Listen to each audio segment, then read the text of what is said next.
What does Pisces need to know for the month of May? The Five of Swords. Okay, that's interesting. That card comes out, but and the reason why it's so interesting is because before I turned on the camera, I pulled as well to see what you guys got, just to kind of get a quick preview before I jump into it, and the same card came out. So be careful with debating with people or fighting with folks this month. I feel like there may be some things that will be taken out of context. A lot of petty fights, a lot of things that divert from the focus of the whole conversation or objective in whatever comes up. Just be aware that there may be some tension, there may be some things that you're just better off focusing on your own stuff versus getting involved with anyone else's business. That said, be careful about selfishness and the tendency to do things because you want to do them and trumping everybody else. Be careful of that, because the Five of Swords could talk about making sure your needs are met, regardless of how anyone else feels about it. It can also indicate that, your truth reigns supreme, so you'll fight, tooth and nail to prove that your truth is right. Even if that means that you end up, losing friends or cutting people out of your life in regarding that, or people cut you out. So just make sure that whatever truth you're fighting for is really worth fighting for. And that's something that can, that doesn't necessarily need to make or break a friendship, but will if pushed too hard, okay? So why do we have the Five of Swords coming up, though? The Five of Swords could be a warning. We could also lose something in the month of May, but we could also gain some sort of understanding of what was lost by, from the month of May. So everything has its purposes and its benefits, but let's see why. Why does the Five of Swords come up for Pisces for the month of May? Okay. Oh, the Six of Pentacles. Oh, geez. Okay. What else can you tell us about that Six of Pentacles there? This balance. The Queen of Swords. Alright, so you may be dealing with a Libra, Gemini, Aquarius. But this person is like... it's weird. It's like this person kind of gives this vibe that they're always right, and probably when they're not. And I feel like it's to do with some sort of give and take scenario. I think somebody either been taking a lot in the relationship or hasn't been giving enough, and the dynamic is that somebody now has to look out for themselves because the dynamic is off. Somebody is not, putting in enough effort into the relationship or putting enough effort into work. Somebody's slacking in some area, and you have to just kind of focus on your own work. You don't focus on nobody else, because this situation looks like somebody's trying, not intentionally sabotaging you. With the Queen of Swords can be very ruthless and very brutal, and with the Five of Swords being a ruthless, brutal energy anyway, that combination kind of does worry me. So be very careful. Now, this could also indicate this is you, Pisces. This can indicate that you may be being really aggressive, or you're just kind of, you're cutting out the middleman. You're just going to make sure that you get what you need and just screw everybody else because no one else is considering you. No one's looking out for you. Be careful of that kind of tendency. Just focus on what your needs are without having to, be so aggressive in regards to cutting someone else out or making such a huge scene. But I kind of have a feeling that you already had an argument or some sort of fight with somebody with the Queen of Swords, someone that was, very sharp with their tongue, not very tactful. But the Queen of Swords is usually a Libra, so in regards to that, there could have been some small tact. But how this situation looks like it's going, it was pretty brutal. So it kind of looks like what you may need to know is that there is some sort of argument or some sort of fight that you guys are going to be encountering with somebody, and it's a verbal fight. I don't think it's a physical. And it could be with you, your partner, your friend, your coworkers. It could even be someone close to you. But this person is being super defensive here. The Queen of Swords is usually someone that has a hard time trusting people. And when the Five of Swords comes up, someone that has Five of Swords coming up with the Queen of Swords, they look out for their own interests, and they don't really trust people. So they do things on their own. So you may end up having to try to build trust with somebody that has seriously bad trust issues. Okay, so it may be that too. It doesn't mean that you necessarily have to have a fight. Don't let them string you into a a debate or a fight that is completely outside of what the main objective is, though. Like I said before, to be careful of that kind of argument. So be careful of that sort of combativeness, because that is not going to help you get anywhere. It's just going to cause more problems, and the situation will ripple into some sort of to a beautiful chaos. So be careful of that.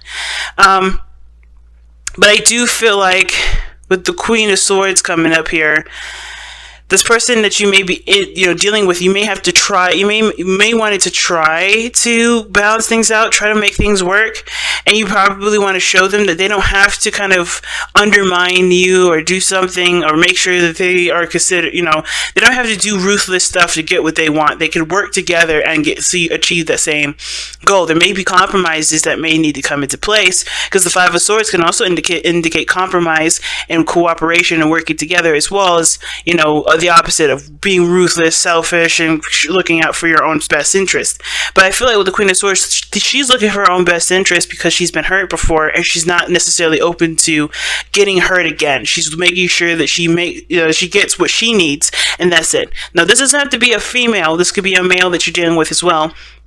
But the situation is that you may have to try to build trust with someone, and that may mean that you have to compromise something of your own to show this person that they can trust you. Okay. And it could be the other way around. Maybe this person has to compromise something of themselves so that you could trust them. Okay. So, where did all this start, though? Let's see. Where did all this start? Where is this coming from? Why is this coming up? Where is this coming from?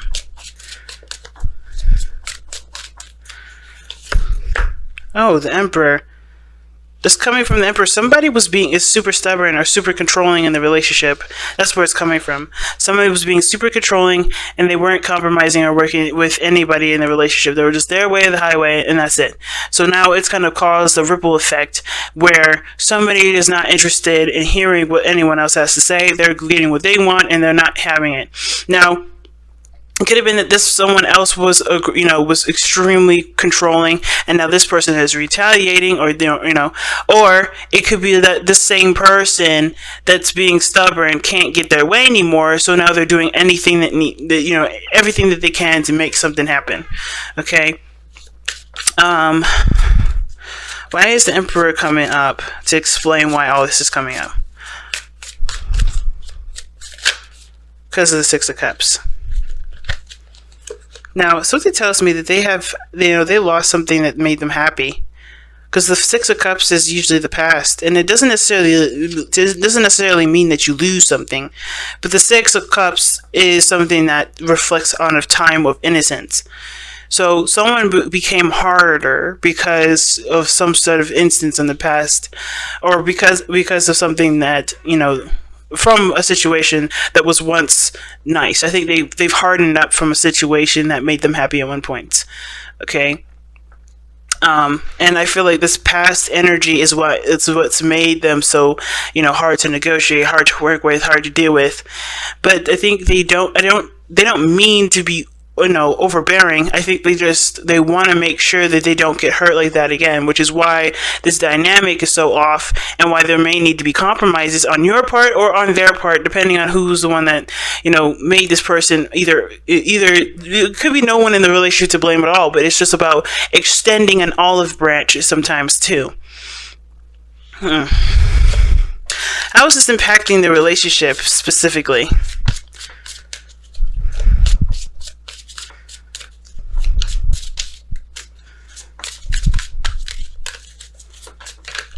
Okay, and it's affecting the relationship by the Two of Pentacles and the Hermit.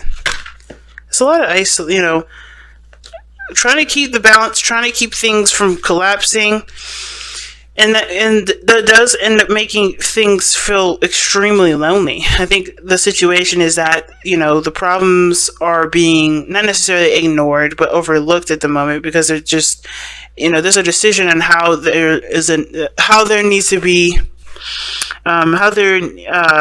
Jesus, if I can get the words out. There is a need for a decision to be made in regards to how it needs to be worked on, how this trust issue or how this situation needs to be rebalanced, if that makes sense, or fixed.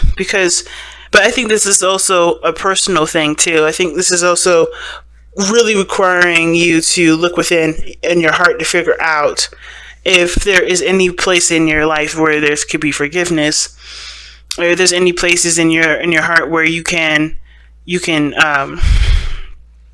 compromise something to show that you are willing to either commit to moving forward or so forth. I kind of get the feeling that with the Hermit coming up, it just feels like there's a lot of isolation. There's a lot of being by yourself. But that by yourself isn't necessarily a stressful thing. It's more of like a way to kind of reflect. It's a way to kind of get a little bit of peace because the situation is so chaotic outside of you, right? So I kind of feel like there is a decision that has to be made in regards to what path you're going to be committing to, but I think you're looking within yourself to figure out which option is the most valuable, either going by yourself, being by yourself, or really kind of doing what needs to be done to not sedate the situation, but to solve its problems, okay? Because this is a really big situation. Somebody is very aggressive in this reading. Like, it's so aggressive. And it's almost like this person kind of waits for shit to happen. They don't initiate it right away. They kind of just stand there and wait for the shit to stir, and then they'll be like the first one to say something or something like that. They will respond to what's going on around them, but they're on guard. When I see the King of Swords, I'm like, okay, this person is after people. But the Queen of Swords, she doesn't go after folks. She's ready for a clap back, though. She's ready to clap back, but she'll wait for that clap back. She'll wait for that opportunity to clap back, rather. The Emperor, somebody was going for it. Everything was, in a very direct fashion. Now it's more of a passive, but I'm ready to fight you kind of sort of situation here. That's a lot of aggro. But there's also this, not really aggro, it's really like detached, defensiveness. It's very detached and it's very defensive. And I feel like it has to do with whatever the past was that made them happy. With this loss of innocence has caused them to be so stiff, so detached, so cold, and not necessarily calculated in the sense of trying to be manipulative and hurtful. But they aren't looking out for their hearts right now, because look what's underneath here: the Three of Swords. That is huge, guys. Somebody's really hurt. And it's showing through their actions, guys. So let's take a look at the overall outcome and see what that has to tell us. The Page of Cups. Communicating from the heart and being gentle and compassionate. Like, that's a very important thing, especially when somebody is really having a hard time trusting people, is incapable at the moment for, they're not able to kind of let their guard down a little bit and to see that the situation is, inflamed and going out of control. I kind of get this feeling that this person does need to have a talking to. Not in the sense of like, hey, you need to calm the hell down. Nor like, hey, I understand that this is what's going on. I understand this is why you feel this way, but here's what my needs are, and here's what I can do to help you with, whatever you feel like you need. I'm willing to make the sacrifices that I need to make. Because the Five of Swords is coming up, you may have to make sacrifices this month. If this is someone that's worth your time, and someone that you believe is worth worth taking the step to actually plan things out and really work on making a solution, you could do it. And it seems like this person means something to you, because I think you have history with this individual. I think this person at one point was proud, and now that their ego has been sliced, they're cold, they're detached, they're defensive. They don't want to, be humiliated or hurt again. And I feel like, I feel like that what once was love and thriving is now a battlefield and walking on eggshells. And I think somebody's just going to have to just be open about what's going on, especially communicating from I statements and how you feel about it is better than start throwing accusations, because you have to be coming from a place of compassion when the Page of Cups comes up. Compassion, love, and you have to communicate your emotions and seek understanding of that person's emotions as well, okay? This is a really scary reading, guys. Be safe this month, okay? Be careful. So let's see what the Messenger Oracle cards have to tell you to kind of get some more advice for the reading for this month.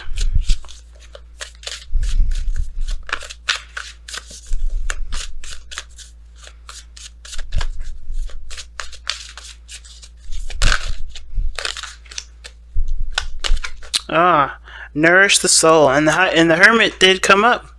Nourish the soul is such a good card to get with this because, with Hermit energy, that's talking about giving time and space for yourself to kind of understand and digest the circumstances around you, and as well as prepare yourself for the challenges that come up.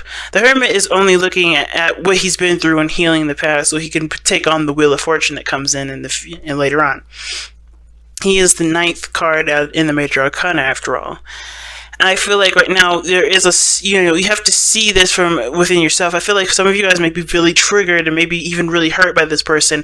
But remember, this person is trying to protect themselves. And if this is you being very aggressive, understand that the other person is experiencing your aggression or experiencing your defensiveness. And perhaps it's easier to be more, to consider your emotions and consider why you're in pain and really communicate what's been going on with you and talk about what boundaries need to be put in place so that way you can bring your sword down, versus continuously trying to, wait for something bad to happen. Because it doesn't have to happen. Nothing bad has to happen. Nothing, terrible has to happen. There is a compromise that needs to, come about, but it'll bring better cooperation and it'll balance the relationship out a lot better. But it takes time. With nourishing the soul, you have to honor what you're feeling. You have to honor and accept and acknowledge what you're feeling and understand where it's coming from. And not that, remember that everyone that's around you is not out to get you, okay? Because I think that's another big thing I'm seeing. It's not you against the world. It doesn't have to be you against the world. I know it can feel that way, especially when people have backstabbed you, when they've hurt you, and they betrayed your trust. But they, that was that person. Not everyone is that person. It's going to take some time to heal from that and to understand that that's not how the world is. That's not everyone, right? That's not how everyone is. And I feel like it's going to take time, but you have to be willing to work on it. And it starts by giving yourself compassion and looking at your situation and giving yourself the understanding and nourishment that your soul needs.